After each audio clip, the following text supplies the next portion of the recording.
Bonjour à toutes, bonjour à tous, j'espère que vous allez bien. Je vous retrouve dans cette vidéo pour vous parler de mes dernières lectures et des livres que j'ai lus au cours de ce mois de septembre et surtout aussi de mes rendez-vous ratés avec la rentrée littéraire à mon grand désarroi. Voilà, alors ce mois-ci j'ai lu 4 livres et j'en ai abandonné pas mal. Je vais commencer avec les livres que j'ai beaucoup aimés et je laisserai en dernier celui que j'ai moins aimé. Alors, ce mois-ci, j'ai fait une superbe découverte avec un superbe recueil de nouvelles. Il s'agit de Le jour où le désert est entré dans la ville de Goo Kha-han. Goo Kha-han est une autrice d'origine sud-coréenne qui a déménagé en France, je crois en 2014, et qui a écrit ce texte-là en français. C'est sa première publication et c'est un superbe recueil de nouvelles que j'ai beaucoup aimé. Il y a 8 nouvelles dedans.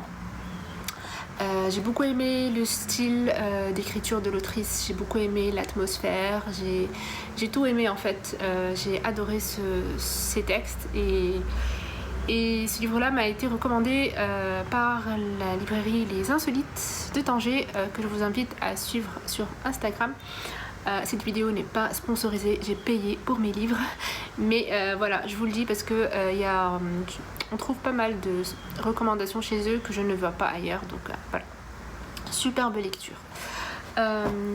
Ensuite, j'ai lu grâce à une amie qui me l'a offert, Dans les yeux du ciel de Rachid Benzine.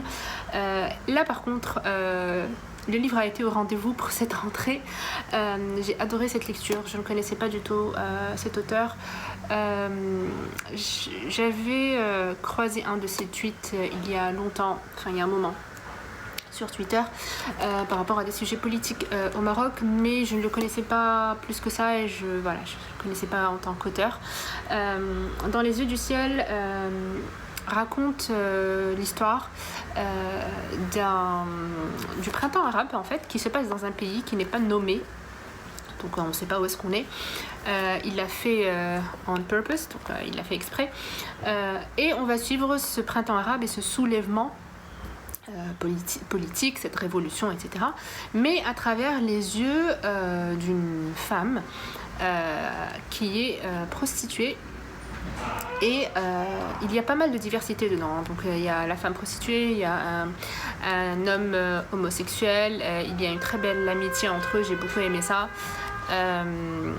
Et voilà, c'est bien écrit, je l'ai lu presque d'une traite, je crois, je l'ai terminé en un jour en fait. Il est très difficile à lâcher. Voilà, c'était une superbe lecture et je lirai bien d'autres livres de Rachid Benzine. Et voilà, je vous en dirai pas plus parce que de toute façon ça se lit très vite. Et c'était une bonne lecture pour cette rentrée littéraire. Ensuite, j'ai enfin lu un livre qui est dans ma pile à lire depuis 2 ans. Il s'agit du livre de Reni Eddo-Lodge, Why I'm No Longer Talking to White People About Race, qui a aussi été traduit en français. Je l'avais commencé il y a 2 ans et puis je m'étais arrêtée parce que je l'avais trouvé un peu dur à encaisser. Et finalement, je me suis motivée cette année à le lire, il fallait absolument que je le lise. Je me suis motivée à travers l'audiobook qui est lu par l'autrice elle-même, donc je l'écoutais et je lisais en même temps. Audiobook que j'ai acheté sur audible.fr. Donc voilà. C'était un excellent essai en fait. Ça parle du racisme anti-noir mais en Angleterre et pas aux États-Unis. Et en fait c'est une recherche personnelle de l'autrice en fait qu'elle a menée pas pour des fins académiques en fait, mais parce qu'elle voulait en fait en apprendre plus sur son histoire à elle, vu qu'elle est noire british. Elle voulait en apprendre un peu plus sur elle-même et sur son histoire, sur ses ancêtres. Et du coup, elle a fait des recherches sur ça, sur le commerce des esclaves en Angleterre, la différence avec les États-Unis, notamment par rapport au fait que, en fait, et la relation que les Anglais et les Anglaises ont avec l'esclavage noir, qui est différente de celle chez leurs compatriotes, chez leurs homologues américaines. vu qu'en Angleterre, ils ne voyaient pas les esclaves. Donc, ils les achetaient, ils les faisaient travailler, mais ils travaillaient loin, pas sur les terres anglaises, voilà, mais plutôt dans les Caraïbes, ce genre d'endroit. Donc, ils ne les voyaient pas, en fait. Et le fait de ne pas les voir, eh bien, ça a quand même un impact sur un petit peu la conscience collective en fait des Anglais et des Anglaises par rapport à ce sujet-là. C'était super intéressant à découvrir. Elle partage aussi pas mal d'anecdotes. Le fait que elle avait une amie blanche à l'université et un jour donc elle devait choisir les modules à suivre. Et il y avait un module justement sur ce sujet-là et sa copine ne s'est pas du tout sentie concernée par le sujet, ça l'intéressait pas du tout et elle a quitté le module et en fait ça a fait un petit peu titiller René Eddo-Lodge par rapport à ça et ça n'a fait que lui donner encore plus envie en fait de creuser en fait dans ce sens. Elle partage aussi une anecdote que j'ai bien aimée par rapport à une personne qui est mixte en fait, qui est métisse. Sa mère est blanche et son père est noir et qui n'a pas du tout été éduquée ni sensibilisée par ses parents par rapport à ce sujet-là parce que sa mère ne la considère pas pour elle, elle la considère pas comme noire et elle arrêtait pas de dire à sa fille mais tu es blanche aussi en fait. Mais sa fille elle répondait que justement quand elle sort dans la rue les gens la voient comme noire, ils ne la voient pas comme blanche et donc c'est finalement comme ça qu'il existe entre guillemets à l'extérieur et c'est son expérimentation propre au final avec la société et ainsi de suite et du coup c'était intéressant de voir en fait de réfléchir sur ce point là sur le fait que la responsabilité des parents à éduquer leurs enfants en fait et à les préparer à ce genre de questionnement à ce genre de vérité voilà. C'était superbe et il y avait je l'ai dit plusieurs fois en fait, mais le passage qui m'a vraiment le plus marqué et choqué, c'était quand l'Angleterre décide d'abolir l'esclavage et trouve tout à fait normal de dédommager en fait les ex-proprios d'esclaves parce qu'ils vont perdre au change et personne ne pense en fait aux Noirs. Voilà, donc est-ce qu'ils ont été libérés vraiment? Voilà. En tout cas, c'était une superbe lecture à lire absolument. Il est très très bon. Et le quatrième livre que je n'ai pas aimé, c'est un livre de Nina Lacour. Le dernier qui est sorti le 15 septembre, que j'ai écouté et qui s'appelle Watch Over Me. C'est un roman un peu fantastique parce que c'est l'histoire d'une jeune fille en fait qui a 16 ans je crois. Elle termine le lycée et elle va partir travailler dans une ferme sauf que dans cette ferme là il y a des fantômes mais tout le monde voit ces fantômes là dans la ferme, enfin elle n'est pas la seule à les voir, il y a beaucoup de monde qui les voit, ils vivent avec eux normal et en fait on va apprendre que toutes les personnes qui se retrouvent dans cette ferme là elles ont vécu un traumatisme en quelque sorte par le passé et cette ferme les aide à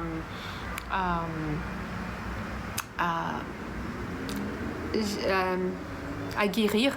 Voilà, la ferme les aide à guérir. C'est un court livre, au moins c'est déjà ça. Il est très triste, il est très glauque. Je n'ai pas beaucoup aimé parce que ça m'a pas apporté grand chose, rien de nouveau. J'ai déjà vu ce sujet là traité ailleurs.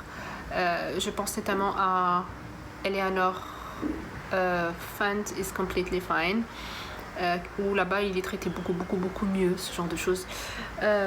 Donc voilà. Sinon par rapport à mes rendez-vous ratés avec la rentrée littéraire et par rapport à Nina Lacour, en fait, juste pour finir avec cette autrice, j'avais lu The Disenchantment il y a quelques années que j'avais adoré, mais depuis tous ces autres livres j'aime pas. J'avais essayé de lire We Are Okay je crois et j'avais abandonné très très vite et Watch Over Me était une déception aussi, donc je sais pas. Et sinon les autres livres que j'ai abandonnés malheureusement, Comme un empire dans un empire de Zeniter, Alice Zeniter je crois. J'avais adoré encore une fois son roman L'art de perdre. Et avec celui-là, je l'ai abandonné, j'ai lu le 1/3 et puis je me suis arrêtée. Pourtant, c'est bien parti. Mais je sais pas, j'ai pas accroché finalement au point d'aller jusqu'au bout. En fait, on va suivre 2 personnages. Le premier je pense qu'il est l'assistant d'un député politique en France, un jeune.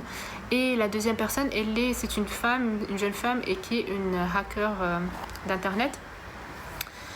Et c'était super intéressant en fait de ce point de vue-là.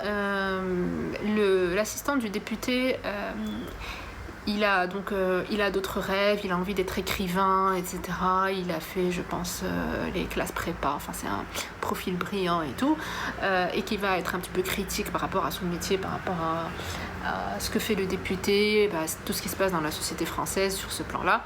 Et puis on a la hacker, j'ai beaucoup aimé la suivre, c'est la nerd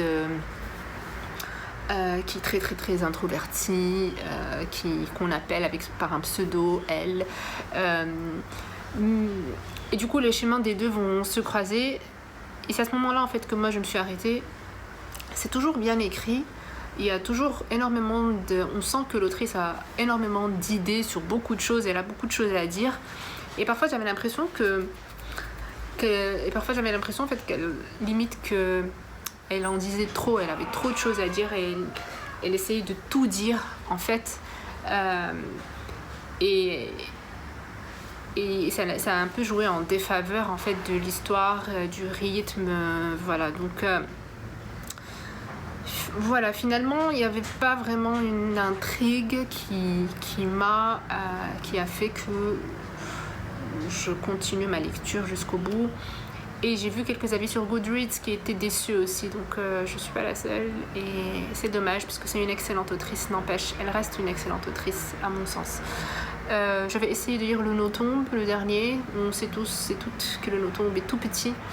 Et malgré ça, je l'ai vite abandonné, ça m'a ennuyée, c'était toujours la même chose, enfin voilà. Donc, et j'ai aussi mis en pause Betty. Je sais que c'est le coup de cœur de tout le monde pour cette rentrée littéraire et c'est vrai qu'il est très très bien, mais je l'ai mis en pause parce que je ne sais pas, je pense que c'est pas le bon moment pour moi. Il est long et le fait qu'il soit raconté d'un point de vue d'une petite fille, c'est vrai que j'ai toujours adoré ça par le passé, mais visiblement aujourd'hui ce n'est plus le cas. Je sais pas, peut-être que mes goûts ont changé. L'histoire elle est très intéressante, donc c'est l'histoire c'est aussi la biographie de la mère de l'autrice en fait qui est un petit peu romancée dans cette histoire. Et sa mère était l'enfant d'une mère blanche et d'un père indien, Cherokee. Et en fait leur père c'est tout un personnage qui lui raconte toujours des histoires sur les Indiens.